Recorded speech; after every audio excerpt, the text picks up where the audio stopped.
जय गुरु जी, शुक्राना गुरु जी, अनंतम शुक्राना गुरु जी। गुरु जी की सारी संगत को भी जय गुरु जी। संगत जी, जितनी भी नई संगत है और जितनी भी पुरानी संगत है, जिन्होंने इस दिव्य आभा को सुना है और जिन्होंने नहीं सुना है, उन सभी के लिए मैं दिव्य आभा का पाठ कर रही हूँ। जिन्होंने उनको दिव्य आभा को पहले सुना है वो दोबारा सिमरन करें, और जिन्होंने पहली बार ही सुनना है वो इसको ध्यानपूर्वक जरूर सुने। इसमें गुरु जी का गुणगान करा गया है, लोगों के सत्संग हैं इसके अंदर। होता क्या है कि अभी हम लोग नए नए जुड़े होते हैं, और नए नए जुड़े होने से हमें कुछ कुछ जानकारियाँ प्राप्त होती हैं, कुछ कुछ नहीं होती हैं। लेकिन जो पुरानी संगत है और जिन्होंने अपने अनुभव इसमें शेयर कर रखे हैं, जब हम उनको सुनते हैं, समझते हैं, तो उससे हमारा विश्वास और ज़्यादा दृढ़ होता चला जाता है। क्योंकि हमारा मन डोलता रहता है, 50-50 रहता है ना, कि चमत्कार होते हैं या नहीं होते हैं नहीं होते हैं। इसी में ही हम उलझे रहते हैं। एक तरफ तो हम कहते हैं कि जैसा गुरुजी की इच्छा होती है वही होता है, लेकिन दूसरी तरफ हम तुरंत कामना करते रहते हैं कि हमारा ये काम बन जाए, हमारा ये काम बन जाए, है ना। सभी के साथ ऐसा होता है, इसमें कोई भी आश्चर्य की बात बिल्कुल भी नहीं है। और मेरे जीवन में भी गुरुजी ने बहुत सारे सत्संग किए हैं, मतलब चमत्कार किए हैं, जिसमें से कि एक चमत्कार तो अभी इसी पिछले संडे का ही है। पिछले क्या, मतलब इसी संडे का ही है। मैं आपके साथ वो सत्संग शेयर कर रही हूँ संगत जी। फिर मैं अपने ये दिव्य आभा भी स्टार्ट करती हूँ। मैं बीच बीच में आपके साथ अपने सारे सत्संग भी शेयर करती रहूँगी, है ना। मेरे को जुड़े हुए पूरा 1.25 साल हो रहा है, होने वाला है 1.25 साल। मैं पिछले गुरु जी के बर्थडे वाले दिन 7 जुलाई को जुड़ी थी, और 1 साल के अंदर तो मेरे जीवन में काफ़ी परिवर्तन मैंने महसूस किया है, बहुत पॉजिटिविटी महसूस करी है संगत जी। और अभी 1 साल से ऊपर हो गया है मेरे को, और मैं तो गुरु जी को पूरा विश्वास के साथ मानती हूँ। आप बताइए कि आपके अंदर कितना धैर्य है ना। क्योंकि कहते हैं कि सब्र का फल मीठा होता है। अगर गुरु जी की इच्छा उस चीज़ में नहीं है जो चीज़ आपको चाहिए, तो आपको क्या करना होगा, सब्र करना होगा, सही वक्त का इंतज़ार करना होगा। क्योंकि गुरुजी कहते हैं कि वो चीज़ वो ही बख्शते हैं जिसमें हमारी कोई भलाई छिपी होती है। अगर हमने कोई चीज़ गुरुजी से डिमांड करी और हमको नहीं मिली, तो समझ जाइए कि फिर उसमें गुरुजी की इच्छा नहीं है। वो उससे भी बेटर चीज़ हमारे लिए लाके देंगे, है ना। ऐसा हमारा विश्वास है। और हम सब क्या है, इंसान है, और इंसान की ज़रूरतें कभी ख़त्म नहीं होती, कभी इच्छाएं ख़त्म नहीं होती।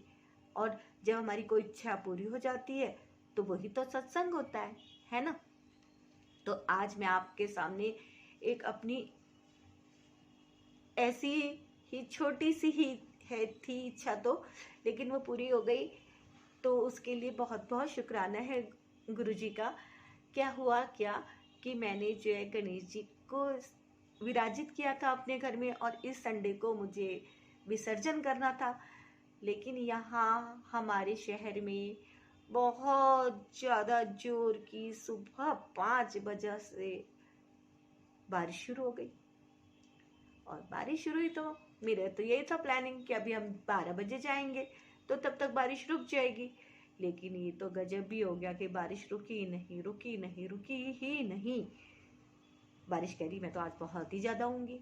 अब मैंने तो गणेश जी की विसर्जन करने की पूरी तैयारी कर ली, आरती कर ली, और हमारे घर से काफ़ी दूर है वो नदी जहाँ मुझको जाना था, लेकिन नहीं हुआ। अब तो फिर यही हुआ कि अब क्या करेंगे, नेक्स्ट डे करेंगे या मैं घर में ही करूँ तब का अरेंजमेंट करके। तो मेरे को उसमें मन में तसल्ली नहीं होती कि मैं घर में ही गणपति जी को विसर्जित करूं। हालांकि मैंने छोटे से गणपति जी रखे थे, लेकिन फिर भी मेरा यही था कि मैं इनको बाहर विसर्जित करूं। अब इतने लंबे समय से मैं रखती आ रही हूँ, तो ऐसा नहीं था कि मैं इस बार ना ही रखूं, तो मैंने थोड़ा सा रख लिया था। गणपति जी को, छोटे से गणपति जी को रखा था।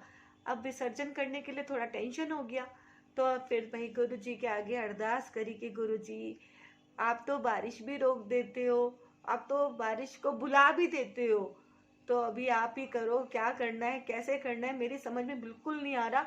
हालांकि मैंने बिल्कुल अपना छोड़ के हैंड्स अप करके मैं तो बैठ गई आराम से कि अब क्या करेंगे, वेट कर लेते हैं, अब ज़्यादा अंधेरा सा हो जाएगा तब तो हम जा ही नहीं सकते ना। तो फिर क्या हुआ, जैसी गुरु जी की इच्छा, 5 बजे बिल्कुल धीरे धीरे बारिश हो गई, हल्की हल्की सी धूप निकल आई। ऐसा लगा कि ये तो बस अब रुक गई है। तो बस फटाफट फटाफट मैंने दोबारा से अपना पूरा तैयार करा, गणपति जी की आरती करी, सब कुछ करा और फटाफट हम निकल गए। 5:30 बजे यहाँ से निकले हम, यहाँ अपने घर से, और वहाँ पे पहुँच गए अपना नदी पे।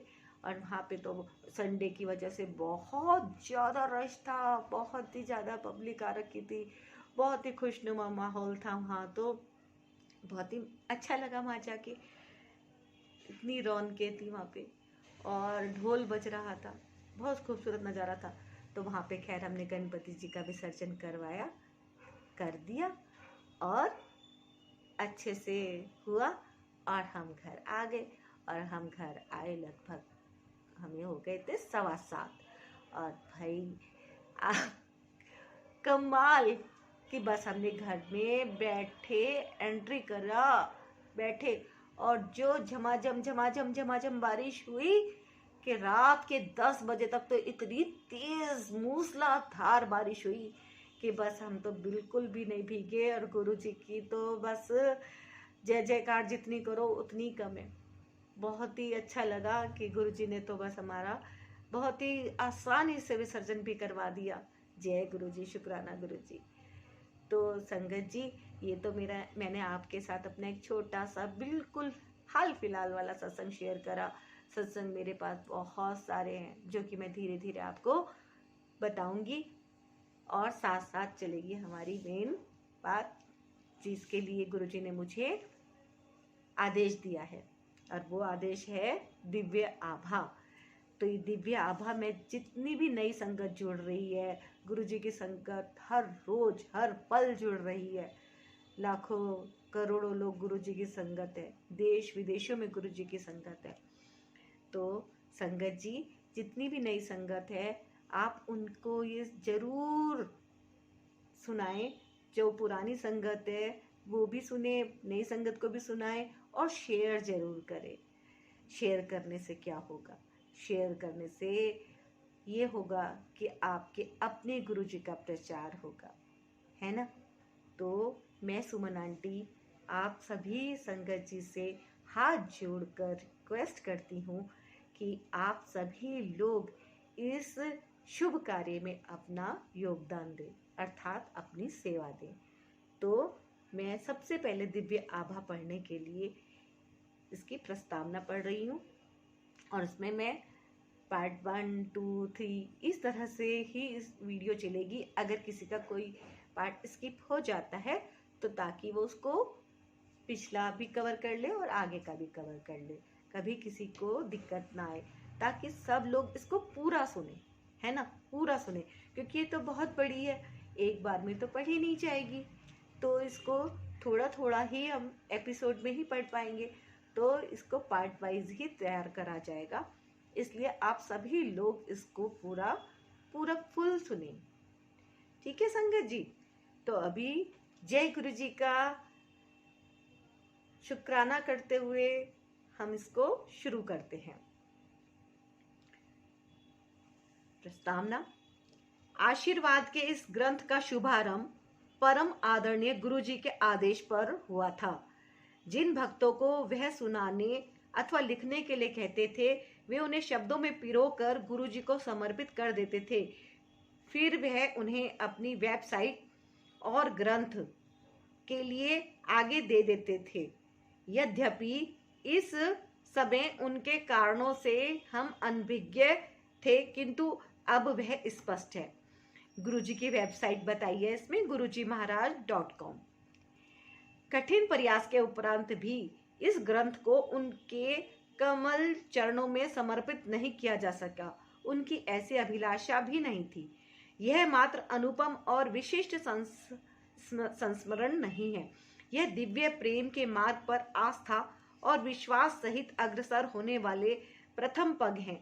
यह अमर आत्मा को उसका वास्तविक रूप दिखाने और उसमें परम प्रेम की ज्योति प्रज्वलित करने की पुण्य गाथाएं हैं।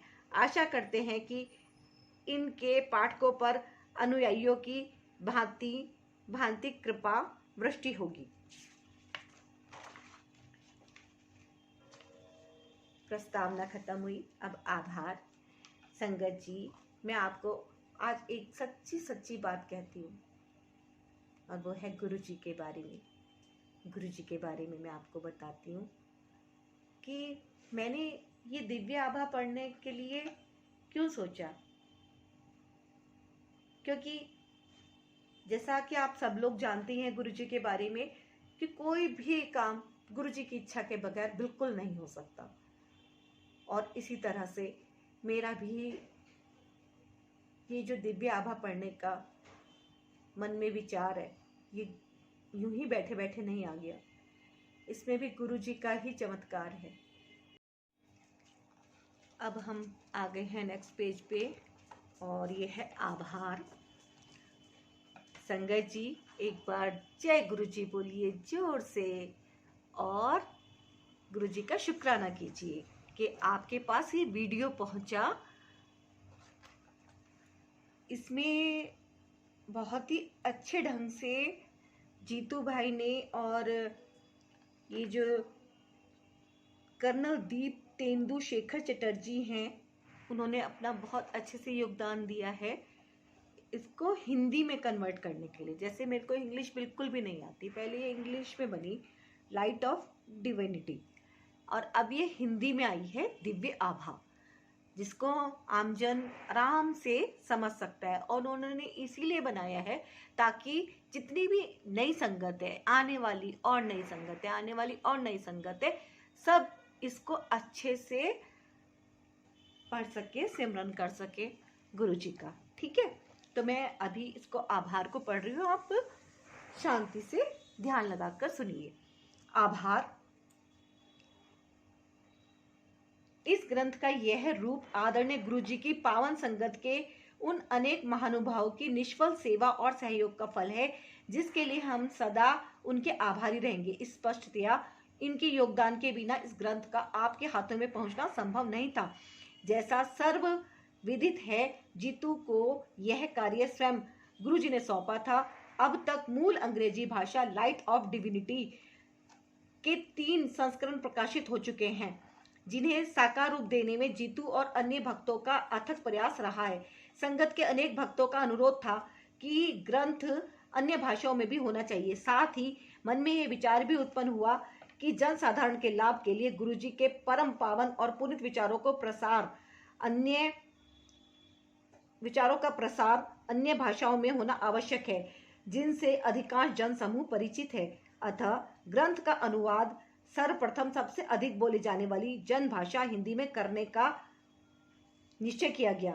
इसमें 2 बातों का विशेष ध्यान रखा गया है। सर्वप्रथम यह है कि उसकी रूपरेखा और विषय वस्तु लाइट ऑफ डिविनिटी के समान ही हो, और भाषा सरल और शुद्ध हो, उसमें किसी अन्य भाषा के शब्दों का प्रयोग ना हो। इस अनुवाद में यह प्रयास निरंतर बना रहा। देखिए संगत जी, इन लोगों ने कितनी मेहनत करी है इस ग्रंथ को बनाने के लिए, दिव्य आभा को बनाने के लिए, और किस लिए, ताकि ज्यादा से ज्यादा लोग इसको आगे है। इस कार्य को यह रूप देने का श्रेय कर्नल दीप तेंदु शेखर चटर्जी को जाता है। संकेत मात्र पर रघु राय दिल्ली से, शशि सुधीर न्यूयॉर्क से, श्रीमती सुदेशना दास लंदन से आदि ने अपने संग्रह में से गुरुजी के अनेक चित्र तुरंत दिए, किंतु इनमें से कुछ एक का चयन करना सरल नहीं था। फिर भी कर्नल चटर्जी और जीतू ने उनको सुनियोजित किया। इन सहयोगियों की अनुमति के बिना इन चित्रों की प्रतिकृति निषेध है। जब भी आवश्यकता हुई है, सुमित जेथरा ने आगे बढ़कर सेवा करी है। न केवल आदरणीय गुरुजी की प्रथम वेबसाइट का नियोजन उन्होंने संभाला हुआ है, गुरुजी के कुछ चित्र और बड़ा मंदिर के मार्गदर्शक चित्र उन्हीं की ही भेंट हैं। रमेश रानाडे ने बिना किसी व्यक्तिगत लाभ के इस ग्रंथ को प्रकाशित करने का उत्तरदायित्व लिया है। बूंद बूंद से सागर भरता है और अनेक सदस्य जिन्होंने परोक्ष में रहकर अपना योगदान दिया है, उन सब का भी आभार प्रकट करना आवश्यक है। आशा करते हैं कि सब अनुयायियों पर गुरु कृपा सदा बनी रहेगी। अमिताभ शास्त्री। ब्लेसिंग ऑलवेज गुरुजी, ब्लेसिंग ऑलवेज गुरुजी। जय गुरुजी, शुक्राना गुरुजी। ये हमारा अभी आभार समाप्त हुआ है यहाँ पे, ये वाला। और नेक्स्ट में आया है संगत जी, आदरणीय गुरुजी पिता परमेश्वर सृष्टिकर्ता, कृपया हमारी ये विनम्र भेंट स्वीकार करें। अव्वल अल्लाह नूर उपाए कुदरत के सब बंदे, एक नूर से सब उपजाए, कौन भले कौन मंदे। जय गुरुजी, शुक्राना गुरुजी।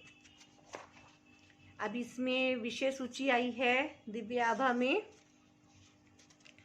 विषय सूची के अनुसार हमने श्री गुरु स्मरण कर लिया है स्टार्ट, और अभी श्री गुरु स्मरण स्टार्ट कर रहे हैं। तो एक बार दिल से बोलिए सारी संगत, जय गुरुजी। साथ संगत जी, मुझे यह दिव्य आभा को पढ़ते हुए भी बहुत ही अच्छी फीलिंग हो रही है, बहुत ही अच्छी अनुभूति हो रही है। गुरुजी ने जो मुझे ये छोटा सा दिमाग में थॉट दिया, मेरे को इसका बहुत ही ज़्यादा खूबसूरत एहसास हो रहा है कि जितनी भी आने वाली नई संगत है, वो सब इसको सिमरन करे, सुने, श्रवण करे, शेयर करे। जिस किसी के भी पास ये वीडियो पहुंच रही है, वो बहुत ही लकी है ना। और इसमें वो अपनी सेवा का योगदान दे। एक एक संगत इसको 10-10 लोगों के साथ शेयर करे। जो संगत ऑलरेडी हैं उनके साथ भी शेयर करे, और अगर कोई जान पहचान के लोग अच्छे से हैं जो आप पे विश्वास करते हैं कि हाँ आप उनको कोई गलत चीज़ नहीं दे रहे हैं, उनके साथ भी शेयर करें। जब वो इसको सुनेंगे तभी तो गुरुजी की नई संगत बढ़ेगी, है ना।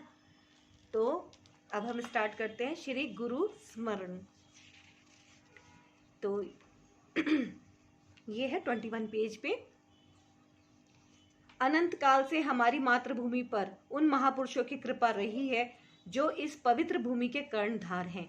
इस देश का अस्तित्व इन महापुरुषों पर निर्भर रहा है, जिन्होंने अपनी असीम शक्तियों से धर्म की रक्षा, विकास और मर्यादा बनाए रखने में सदा अपना योगदान दिया है। समस्त देशवासियों में श्रद्धा जागृत और सबको आलिंगन करने वाली अनूठी परंपराओं का विकास करने के लिए हम सदा इनके आभारी रहेंगे। प्रागैतिहासिक काल से जब प्रतीकात्मक ढंग से पौराणिक कथाओं का प्रादुर्भाव हो रहा था, तब से ईश्वर की यह अमर संतानें देश का परिरक्षण और मार्गदर्शन करती रही हैं। भारतवासियों ने भी अत्यंत संयम पूर्वक इनके सम्मुख बैठकर इनके प्रवचनों का लाभ उठाया है। इनको श्रवण करने के बाद संपूर्ण विश्व में वसुधैव कुटुंबकम की परंपरा निभाते हुए उन श्रुतियों का निरपेक्ष प्रचार किया है। भारत देश सदा से पुण्यात्माओं का प्रिय रहा है। इसका अनुपम सौंदर्य इसकी नदियाँ, पर्वत श्रृंखलाओं, हिमाच्छादित शिखरों और विशाल मैदानों से परिपूर्ण है। यही इसकी रक्त कोशिकाएं और भाग्य रेखाएं हैं। देवी देवताओं ने भी आवश्यकता अनुसार इसी पृथ्वी पर अवतरित होकर मानव के आह्वान का उत्तर दिया है। हमारे युग में गुरुजी उसी परमात्मा का लौकिक रूप थे वह एक महापुरुष थे। उनका मुख्य उद्देश्य यहाँ के निवासियों को भौतिकता की दलदल से बाहर निकालना, सही कर्मों का मार्गदर्शन कराना, उनके दुखों को कम करना, मनुष्य को उसके वास्तविक रूप की पहचान कराना, स्नेह और प्रेम की भावना और आपसी भाईचारे का पाठ सिखाना था। वह अनुकूल वातावरण बनाकर मानव धर्म की पुनर्स्थापना करने के लिए आए थे। गुरु जी का कथन था कि वह परम दिव्य ज्योति का अंश है। उनके लिए शरीर और व्यक्तित्व का कोई अर्थ नहीं था। इस स्थूल शरीर की आवश्यकता मात्र भौतिक अस्तित्व के लिए है। वह तो खिले हुए पुष्प समान थे और सब भक्त उनसे दिव्य मधु प्राप्त करने के लिए मधुमक्खियों सदृश भिनभिनाते रहते थे। उनकी ओर आकर्षित होकर सब उनमें लीन हो जाते थे। उन्होंने सबको उसी प्रेम, त्याग और ज्ञान का पाठ दिया जो इस भारत की आधारशिलाएं हैं। गुरुजी जैसे महापुरुष के लिए शब्द सदा अपर्याप्त रहेंगे, क्योंकि शब्दों से अनंत का वर्णन करना असंभव है। मार्ग की दिशा से अवगत कराने वाले चिन्ह स्वयं मार्ग न होकर केवल पथिक का मार्गदर्शन करते हैं। उनका प्रयोग तो उन उपकरणों के समान है जिनका उपयोग कर उन्हें त्याग दिया जाता है। हम सब उनको केवल उस सर्वनाम से जानते थे जिसका संभवतः इस धर्म प्रधान देश में सर्वाधिक उपयोग होता है, गुरु जी। यह शब्द अत्यंत गूढ़ अर्थ और शक्ति से परिपूर्ण है। यदि कोई भक्त कभी निडर होकर उनका नाम पूछ भी लेता था तो उनका उत्तर यही होता था कि उन जैसे महापुरुषों के कोई नाम नहीं होते। इस उक्ति के साथ ही वह अपने अस्तित्व को भी व्यक्त कर देते थे। ईश्वर के दूत, सृष्टि के रचयिता, ब्रह्मांड के नृप नहीं, वह तो स्वयं परमात्मा थे। गुरु परमात्मा से अलग किसी को भी नहीं जानता। वास्तव में गुरु की ईश्वर से पृथक कोई पहचान हो ही नहीं सकती। कहते हैं कि उन्होंने 31 मई 2007 को महासमाधि ग्रहण कर ली। हमारा इस वक्तव्य पर विश्वास करने का कारण यही है कि हम उनको भौतिक देह सहित मानव रूप में पहचानते थे और हमें उनसे अनुराग हो गया था, किंतु पलक झपकते ही उनकी वह काया समाप्त हो गई। अपने द्वारा निभाई जा रही भूमिका पर उन्होंने स्वयं ही पटाक्षेप कर दिया। इसका कारण यही था कि वे अवतार थे, देवता का मानव रूप। वह तो शिव, नानक और प्रेम के मूर्त रूप थे। यद्यपि ऐसा कभी नहीं था, वह तो एक ओंकार थे और सदा रहेंगे। वे आज भी हम सबके बीच विद्यमान हैं। वे सदा से हमारे पिता परमेश्वर रहे हैं और हमें उनकी बातें सुननी पड़ेंगी। भारत ने तो सदा महापुरुषों की बातें गंभीरता से सुनी हैं। ऐसा कहा जाता है और यह सत्य भी प्रतीत होता है कि गुरु को सुनने मात्र से अभिज्ञान प्राप्ति हो जाती है। आप सबसे विनम्र निवेदन है कि इस पुस्तक के सत्संगों को ध्यान से पढ़िए और समझने का प्रयास कीजिए कि गुरुजी की क्या अभिलाषा रही है। उन्हीं के आदेशानुसार यह उनकी प्रिय संतति द्वारा उनको सप्रेम भेंट है। जय गुरुजी, शुक्राना गुरुजी। सारी संगत जी आप भी बोलिए जय गुरुजी, शुक्राना गुरुजी। ये समाप्त हुआ है हमारा। अब नेक्स्ट आ गया है श्रद्धा सुमन। इसे मैं नेक्स्ट पार्ट में लूँगी और अब यहीं हम गुरुजी से आज्ञा लेते हैं। संगत जी,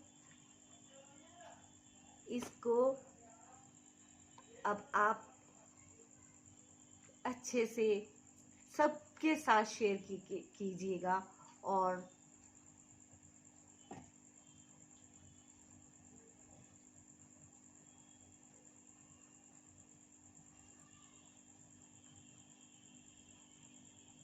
गुरुजी में थोड़ी देर ध्यान लगाइएगा।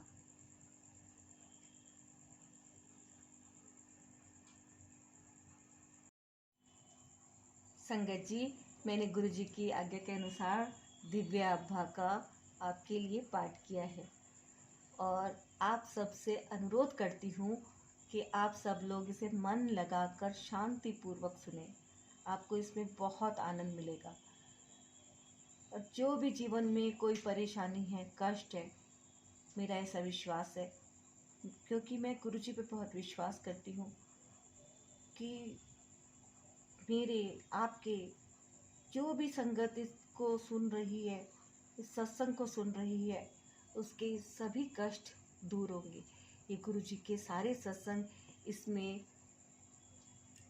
जितनी भी पुरानी संगत है उनके सत्संग इसमें लिखे हुए हैं, और वो सब नई संगत को, पुरानी संगत को, सबको सुनने चाहिए। तो संगत जी, आप सब लोग मन लगाकर इसे सुनिएगा, बड़े प्यार से, श्रद्धा से, और इसे शेयर कीजिएगा, वीडियो को लाइक कीजिएगा, और उसमें अपनी हाजिरी, जय गुरुजी, शुक्राना गुरुजी लिखना बिल्कुल भी मत भूलिएगा। और ये दूर दूर, शहर शहर जाए वीडियो, सब लोग इसका रसपान कर सके, ऐसी मेरी कामना है, ऐसा मेरा विश्वास है। और बाकी तो गुरुजी की इच्छा है कि वो कहाँ कहाँ इस वीडियो को पहुँचाते हैं, उन्हीं के ऊपर है। उनको किस किस को सुनवाना है वो भी उन्हीं के ऊपर है। जय गुरुजी, शुक्राना गुरुजी, अनंतम शुक्राना गुरुजी। चैनल को सब्सक्राइब कीजिएगा, वीडियो को लाइक कीजिएगा। जय गुरुजी।